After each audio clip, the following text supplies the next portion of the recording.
Welcome to the Salmon Runs YouTube. Enjoy the video. In this video, I will explain how to use a smart scale. First, let's get your new smart scale ready for action.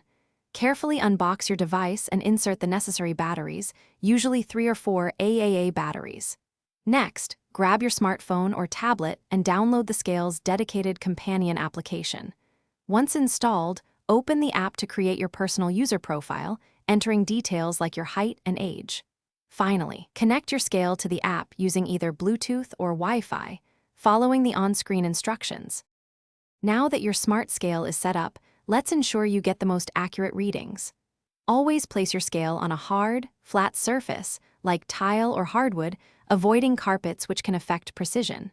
Step onto the scale barefoot, ensuring your feet are centered on the sensors. Stand still for a few seconds while the scale measures your weight and other body composition metrics.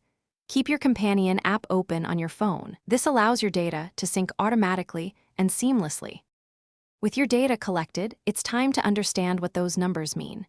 Your app will display various metrics, including your weight, body fat percentage, and muscle mass.